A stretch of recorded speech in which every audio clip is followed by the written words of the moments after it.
morning, and welcome back to Just Say Something's weekly podcast. My name is Phil Clark, and I'm the CEO, Executive Director here at Just Say Something, and we're happy you're with us this week. This is something new that we've tried this year, and hopefully you've been able to listen to our podcast. We're all over. We're on YouTube, we're on Spotify, all those things that I can't ever keep up with, we're on those. So be sure to check us out. And if you've missed a series, check it out. I'm really, really excited today. We have a former board member, but not only a board member, he was our board president at one time. And so, Roy Davenport, welcome to Just Say Something. Thank you, Phil. Glad to be here. So tell us a little bit about your time on the board, and what that was like for you and your family. Well, boy, I tell you, when I was on the board, it was truly a very transitional period for the board. Not only did we move locations, but we endured a name change, which was a challenge, from Greenville Family Partnership that everybody would scratch their head and say, well, what is that about? To Just Say Something. But our mission stayed the same always. So even though it was a transitional period in those respects, the mission never changed, and that was to continue to inform and educate the public about the dangers of substance abuse and tobacco and alcohol and all of those things that we encounter every day in our lives. Yeah, it's one of those things that we all encounter, but people don't want to talk about it. I know you have a personal story. If you wouldn't mind sharing that with our audience, and then we can do some follow-up as what you tried to do as a result of what happened in your family. Well, my family endured what every parent's nightmare is, and that is we lost our youngest son to fentanyl. And at the time, I certainly had not heard of fentanyl. I had no idea what it was. And I dare say my son probably didn't know a whole lot about it as well. But we got that phone call on a Saturday night that they found my son at his place of work unresponsive. By the time we got there, they said, well, there's nothing we could do. He's gone. As a parent, you don't know what to do with grief. Right. That level of grief is just so overpowering that you find yourself experiencing every emotion you can imagine, from anger to sadness to depression, all of those things sometimes at the same time. So we had to find a way to get through that grief. And I was fortunate enough that a friend of mine from many, many years ago was on the board at that time, and he and Just Say Something's past executive director, Carol Reeves, contacted me and wanted to meet for breakfast. So they told me about Just Say Something. At that time, it was Greenville Family Partnership, and they said, there's a way you can funnel that grief into something positive. And the more I listened, the more I knew that this was something that I needed to do. And my daughter, who was going through the same thing at losing her brother, I thought, this is something we can do. So we joined the board, and again, took something that was horrible, a tragedy, and we tried to turn it into something positive. Yeah. Parents their kids are supposed to outlive our parents. And so there's so many stories here in the community of right here in Greenville that you're not unique, unfortunately. And so a lot of families are suffering not knowing what to do with that grief. So, what were some of the steps? What did you take on after that to try and deal with your grief?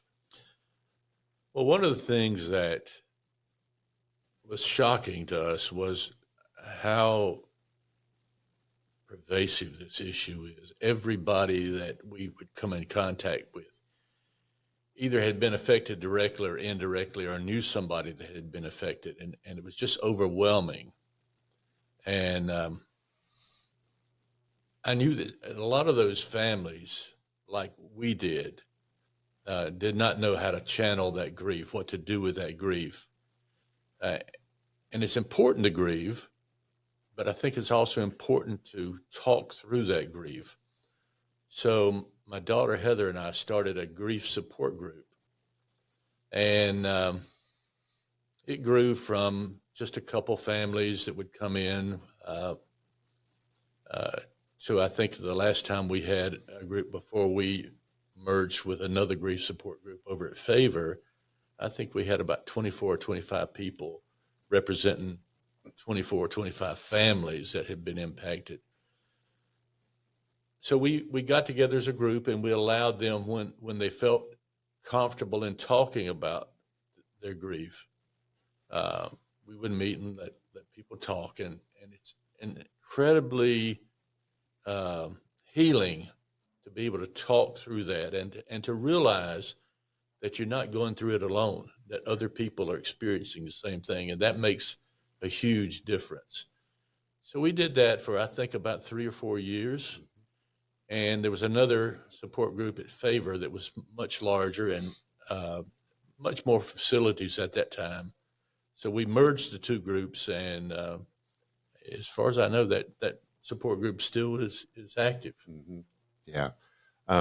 And as far as I know, too, it's grown from what it was, because that's been several, that was what, pre-COVID. Yeah. Oh, yeah. Pre-COVID. And so, so as a result of your son's death, and his name was Scott, Yes.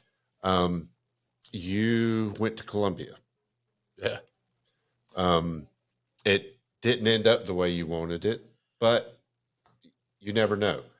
Well, one of the things that was surprising to my daughter and I were, and I began to read everything I could possibly read about this issue. And one of the things I found out was that South Carolina was one of the few states in the Southeast that did not have a law that held drug dealers accountable for someone's death. Most of the states had laws that were like homicide by drug delivery, or even some cases murder by drug delivery. In South Carolina at that time, the only thing that a drug dealer could be charged with was just selling the drugs. So we introduced a bill to the state legislature that would hold drug dealers accountable when their activity resulted in someone's death. I was absolutely shocked when I did a presentation before the legislature that one senator from the lower part of the state made the comment. He said, "Mr. Davenport, I don't think we need any more laws to deal with drug dealers." And essentially, the way the legislature works, one person can table that motion or that bill, and it never goes any further. And that's what happened. Wow. Because I know you had support for that bill from, we did. Yes. Especially from our upstate delegation. Yes. And that's unfortunate. But we haven't given up. There you go. No, we haven't given up. No. And you never know when that may come back to Columbia. Now, as a result of our state receiving opioid recovery fund, they are putting it out in local communities. And so we're just starting to build a movement under our Power Collective, to where we've joined with the Sheriff's Office and Rise Prevention. We're bringing in Clemson. We have Prisma, have Bon Secours, Unity Health on Main, just in this immediate area, that are going to start using our lockable prescription bottles that we have. And so it's something different. It's an opportunity for those in the community to keep their drugs at home locked up. Kids are getting them from kids who are getting them from their parents. And so there's just caused so much grief for our community and for our families. Probably most families don't realize the dangers of all these unused medications lying around the house. I know it was an eye-opener for me because back when I was on the board, we had one of those drug take-back days, and I went through our medicine cabinet, and there must have been 25 or 30 bottles of unused, I mean, some very powerful things like hydrocodone and some other powerful pain medications that we never completely used. And, just the thought of one of my grandchildren getting hold of that was scary. Right, right. And then too, with the death of your son, then he had a daughter. He did. And so what was that like because you and Carolyn had already been mom and dad. And so tell us a little bit, if you don't mind, a little bit about Hannah, but also let's celebrate her victory of what she's doing now. Well, Hannah was 12 years old at the time of her father's death. And the hardest thing I've ever had to do was to let her know the next morning that her father had died. And she went through a lot of counseling to deal with that. It's hard for someone 12 years old to understand exactly what's happened. Her mother had not been in her life since she was about 2. So Carolyn and I, my wife and I, became the parents. And she grew into an amazing young woman, and she joined the Navy, and she's studying to be a corpsman. Wow. In fact, she's at the Great Lakes Naval Training Center up above Chicago. So on May the 30th, we get to go and watch her graduate. And awesome. We're so proud of her. She's an incredible young woman. And she's a beautiful young woman inside and out. She is. She's a beautiful young girl, young woman now. And she actually did some modeling. She's, but more importantly, she's beautiful inside. Yeah, absolutely. Yeah. Absolutely. And she gets that from her grandma and grandpa. Yeah. So you picked up a hobby. I was going to say recently, but it hasn't been recently. Oh, not really. So share with our audience a little bit about Roy Davenport and his hobby. Well, from the time I was probably beginning school, I loved to draw. And my parents' house was always full of my little pen and ink drawings and scratches. And my plan originally was to be a commercial artist. And in fact, I had been accepted at Ringling School of Art in Sarasota, Florida. But life kind of got in the way, and my career went in a different direction. But I always kind of dabbled in art. And then when I sold my business in Chapel Hill, North Carolina, and semi-retired. Now, I say semi because I don't ever consider myself completely retired. I took up art much more seriously, and in fact, I probably paint at least a couple paintings a week now. Wow! And it's medicinal, especially during COVID. Sure. I tell people that my art kept me sane during COVID because my wife's diabetic. And we were very isolated during COVID, afraid to go out.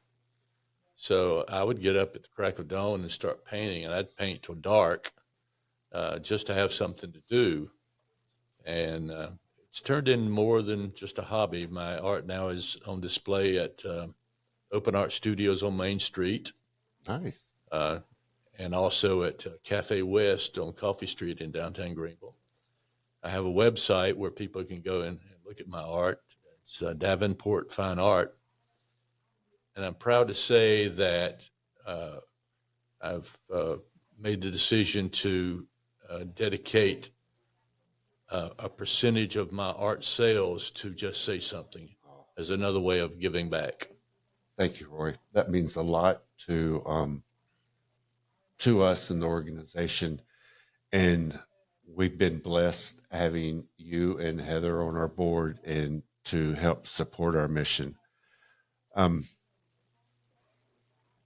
We could probably sit here and talk for hours and hours and hours. Probably. If you could give one piece of advice to a parent, caregiver, because we can't say just a mom or a dad now, about their advice about their kids, what would it be? Talk to your kids about the issues. Just say something. Because one of the things that we realized after the fact was that we didn't know what we didn't know. So this has been an education for us. But you need to talk to your children, make them aware of what's going on, and make those lines of communication always open. But just as your name implies, just say something. That's right. And if you don't know how to say something, if you don't know where to start, we can help you. You can find us on the website at justsaysomethingsc.org, or you can give us a call at 864-467-4099. Research tells us that communication is one of the best to start young with your children and to continue that as they grow older, to know their friends, to set rules and boundaries. You may think they don't want that, but deep down, they do want that. And so there's so much that we have, and not that anybody's a bad parent, but like you just said, you didn't know what you didn't know. And so those of us in the working world, we get professional development to help us do our job better. There's help out there to help moms and dads and caregivers be better moms and dads and caregivers. Well, Roy, I want to thank you for the time today. Hopefully we can do this again.